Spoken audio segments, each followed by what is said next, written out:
नमस्कार, स्वागत है आपका शिव द्विवेदी एनालिसिस में।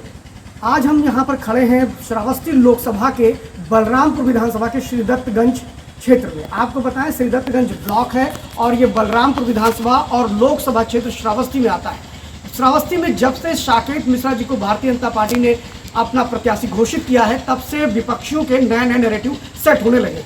आज हम यहाँ पर लोगों से बातचीत करेंगे कि श्रावस्ती का मिजाज क्या है। क्या श्रावस्ती में भारतीय जनता पार्टी जीत रही है या समाजवादी पार्टी इंडी गठबंधन के जो प्रत्याशी हैं उनका क्या स्थिति है?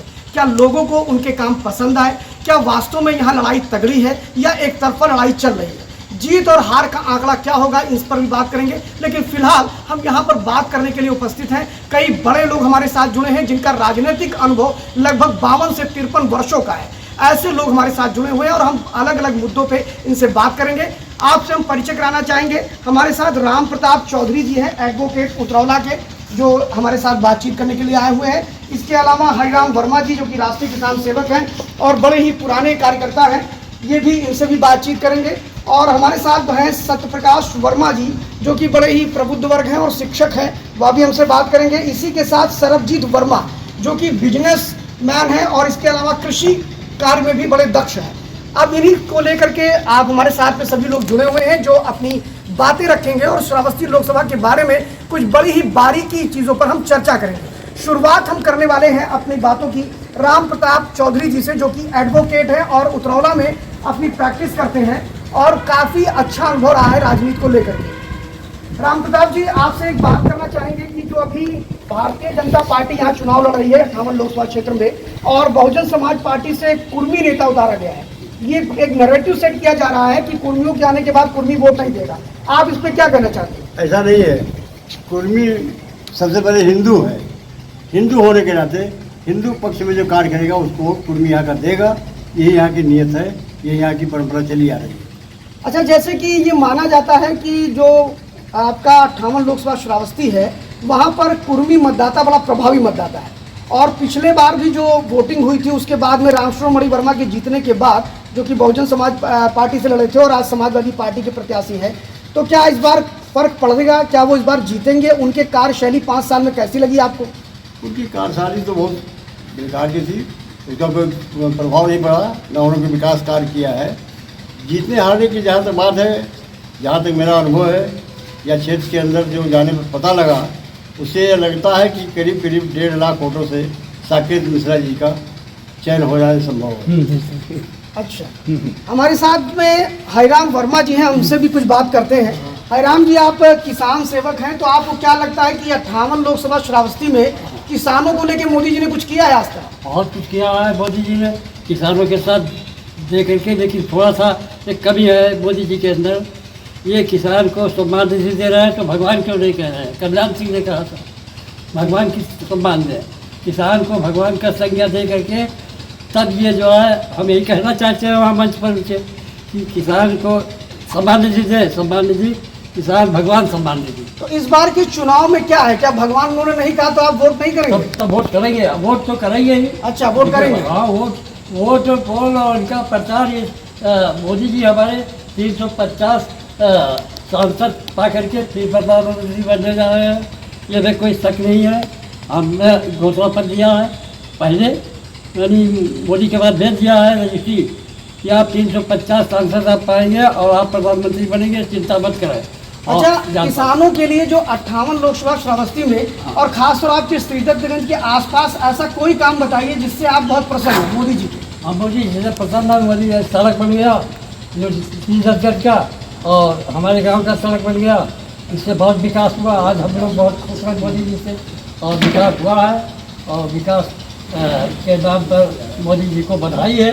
हमारे मोदी जी ही प्रधानमंत्री रहे, पिछली बार भी बना, ताकि हमारा समझ क्षेत्र का विकास हो। जी अपने एक एग्रीकल्चर में भी काम करते हैं, किसान मतलब किसान भी हैं।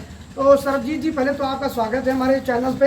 और दूसरा हम ये कहेंगे कि जैसा कि अभी आप भी बताइए कि आपके यहाँ जो चुनावी माहौल चल रहा है 58 लोकसभा श्रावस्ती में, उसको लेकर के आप क्या कहते हैं कि अभी लोग चर्चा कर रहे हैं कि रामश्रोमणि जो है वो कुर्मी नेता है, तो 5 साल में क्या उन्होंने कुर्मियों की खैर ली कुछ?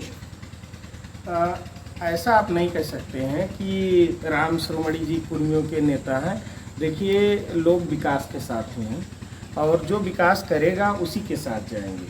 और लोगों ने बीजेपी का विकास देखा है, चूँकि राम शिरोमणि जी तो पिछली बार भी रहे हैं, लेकिन उनके द्वारा किया गया कोई मतलब ऐसा विकास का काम नहीं रहा है जो बहुत ज़्यादा सराहनीय हो। और चूँकि आप कह सकते हैं, अगर हमारे यहाँ का नहीं तो और बाकी नियर बाई लोकसभा क्षेत्रों में आप देखिए तो बीजेपी के जहाँ भी सांसद रहे हैं सब जगह अच्छा विकास हुआ है। और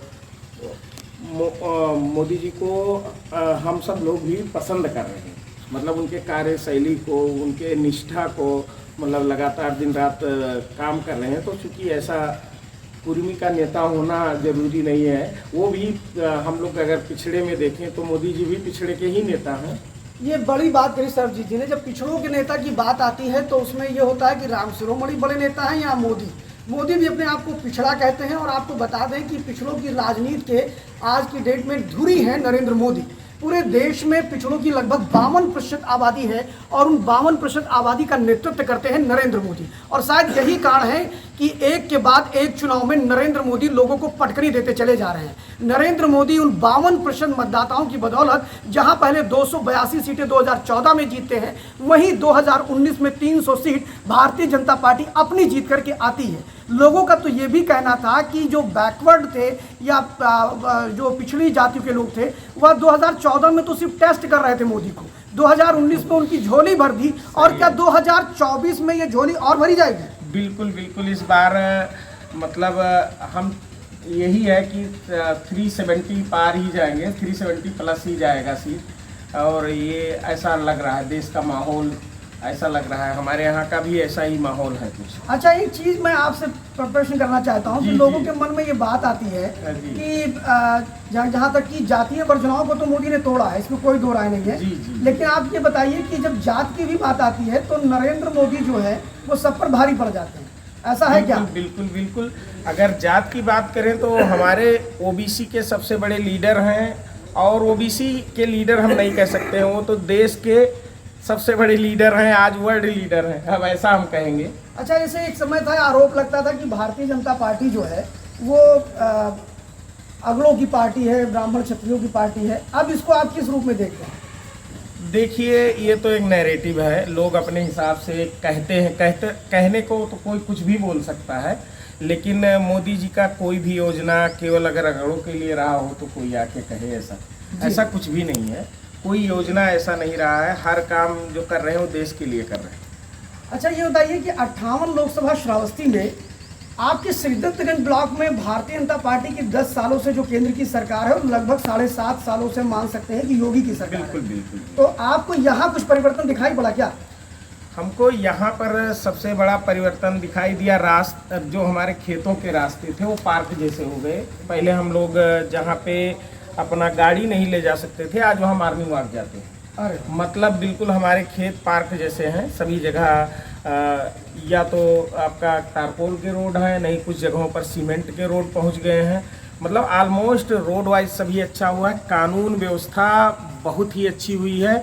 मतलब अभी पहले हम समाजवादी के टाइम में क्या था कि हमारे यहाँ पर डे हम लोग रात को पहरा देते थे, सबका लगता था अलग अलग टाइम पर कि रात को जाना है, इस टाइम आपको आज रात को पहरा देना है। तो अभी तो सामान सब लोगों का बाहर ही पड़ा रहता है। मतलब ऑलमोस्ट चोरियां बंद हुई और थोड़ा सा गुंडागर्दी भी लोगों का बंद हुआ है। मतलब यहाँ तक कि हमारे दोस्त भी बहुत सारे मुस्लिम हैं, वो कह रहे हैं हम बीजेपी के राज में ज़्यादा सेफ मोर देन आपके सपा के राज से।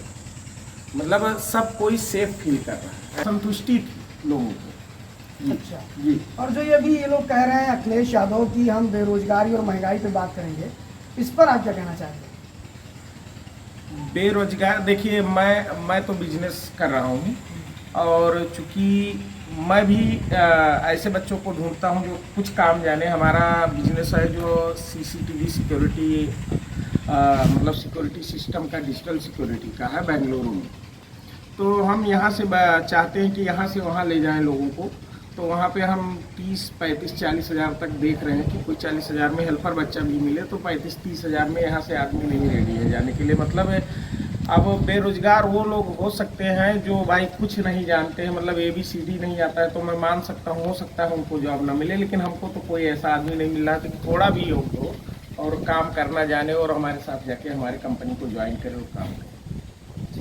और अभी बातचीत हमारी हरिराम जी से हुई और लोगों से, तो जो लॉ एंड ऑर्डर की बात हुई, बहुत तेजी से बात हो रही है कि जैसे ही कांग्रेस पार्टी और गठबंधन आएगा साथ में, तो वो ये कह रहे हैं कि हम तुरंत ही राज्यपाल का पद खत्म कर देंगे। और एक सबसे बड़ी चीज कि राम शिरोमणि की जो समाजवादी पार्टी के प्रत्याशी हैं, उनके जो गठबंधन है अलग अलग दलों के, गठबंधन में से एक दल ये कह रहा है कि जैसे हम सरकार में आएंगे वैसे ही देश के परमाणु जितने भी परमाणु हथियार हैं वो खत्म कर देंगे, ऐसा भी बोले। अरे ये सब मजाक की बातें हैं। नहीं, वो बहुत सीरियसली बोल रहे हैं और वो इस मुद्दे को उठा रहे हैं कि वो परमाणु बम को खत्म। तो क्या इसलिए वोट देना पसंद करेंगे लोग शिरोमणि को? नहीं, शिरोमणि मतलब देश की सुरक्षा के साथ समझौता अगर करना है तो क्या शिरोमणि को वोट देंगे आप? क्योंकि वो तो यही बात कर रहे हैं ना कि हम सत्ता में आएंगे तो हम परमाणु बम खत्म कर देंगे। देखिए, ये तो एक मजाक की बात हो सकती है। वो तो परमाणु बम हमारे देश के लिए जरूरी है और उसके लिए हमारे अटल जी। नहीं, वो लिखा पढ़ी में क्या फर्क दिया? मतलब वो उन्होंने बयान नहीं दिया।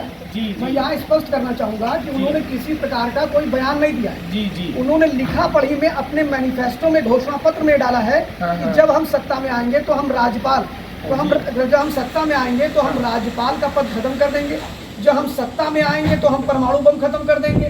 तो क्या ये ऐसी चीजों को मतलब आप लोग स्वीकार करेंगे? जी, अपने देश के साथ कौन ऐसी चीजें स्वीकार करना चाहेगा? अभी आप देखिए, वो जो ऐसा बात कर रहे हैं वो तो ऐसा बात कर रहे हैं कि हम आपका देश पाकिस्तान को ही दे देंगे। ये मजाक जैसी बातें हैं और कोई एक हिंदुस्तानी एक अभी एक्सेप्ट नहीं करेगा कि उसका देश कमजोर हो डिफेंस सेक्टर में। हम लोग बिल्कुल चाहते हैं और देखे भी हैं मोदी जी के टाइम में, मतलब जो हमारा डिफेंस सेक्टर है वो मजबूत हुआ। HAL जो कि बैंगलोर में एक बहुत खराब स्थिति में था और तेजस विमान जो है वो तो वही HAL बना रहा है। हाँ, HAL बना रहा है। वहाँ पे हेलीकॉप्टर कम्बाइन अभी मैं वहाँ पर देख रहा हूँ कि एक आप जाके वहाँ देखिए, वहाँ का जो उसका पहले छोटा सा बेंगलुरु के अंदर ही HAL की कंपनी काम कर रही थी। अभी तुमकुर रोड पे एक किलोमीटर बाई 2 किलोमीटर का ऐसा आसपास एक एरिया तैयार किया गया है जहाँ पे मैन्युफैक्चर हो रहा है बहुत तगड़े से। तो डिफेंस सेक्टर भी हमारा बहुत मजबूत हुआ है। हम पहले से फील कर रहे हैं, हमको बहुत सारे डिफेंस सेक्टर से आर्डर आ रहे हैं। चूँकि हम सर्विस देने वाले हैं तो हमको पहले कोई आर्डर नहीं आता था, लेकिन अभी DRDO से भी आर्डर आ रहा है, इसरो से आर्डर आ रहा है, हमको HAL से आर्डर आ रहा है कि वहाँ पे हमको चूँकि जहाँ पे बुलाया ही नहीं जाता था। कभी हम ये भी नहीं एक्सपेक्ट करते थे कि हम बेंगलुरु में रहते हैं, चूँकि हम यहाँ उत्तर प्रदेश से वहाँ बिजनेस करने गए हैं, तो हम एक्सपेक्ट नहीं करते थे कि हमको गवर्नमेंट का कोई टेंडर मिलेगा। लेकिन मैं देख रहा हूँ कि उनको इतनी ज़रूरत रहती है कि हम लोगों को बुला के मतलब बिजनेस भी मिल रहा है। अच्छा, एक क्योंकि कार्यक्रम के समापन की तरफ बढ़ रहे हैं तो एक बड़ा प्रश्न आपसे ये है कि अभी मणिशंकर अय्यर ने एक बयान दिया, ठीक है, उन्होंने कहा पाकिस्तान को लेकर के, और साथ में फारूक अब्दुल्ला जो कि जम्मू कश्मीर में नेशनल कॉन्फ्रेंस के प्रेसिडेंट हैं और उन्हीं की पार्टी है जो कहीं मुस्लिम कॉन्फ्रेंस के नाम से जानी जाती है, तो उन्होंने एक बयान दिया कि पाकिस्तान में चूड़ियाँ नहीं पहनेंगे। पहला विषय ये कहा कि भाई पाकिस्तान को उसकाइए मत, और दूसरा उन्होंने एक बयान दिया मणिशंकर अय्यर ने कि पाकिस्तान के साथ भारत को नरम रहना चाहिए। तो क्या इन दोनों नेताओं से आप सहमत? ये कुछ नहीं कर रहे हैं, एक्चुअल में इनको मुस्लिमों का वोट चाहिए, इसलिए ऐसे सब बातें कर रहे हैं। और चूंकि एक देश और यहाँ का इवन अगर मुस्लिम भी है तो अगर उसको देश से प्रेम है किसी को भी, तो वो ऐसी बात करेगा नहीं। वो बेवकूफ़ बनाने वाली बात है, लोगों को वो सब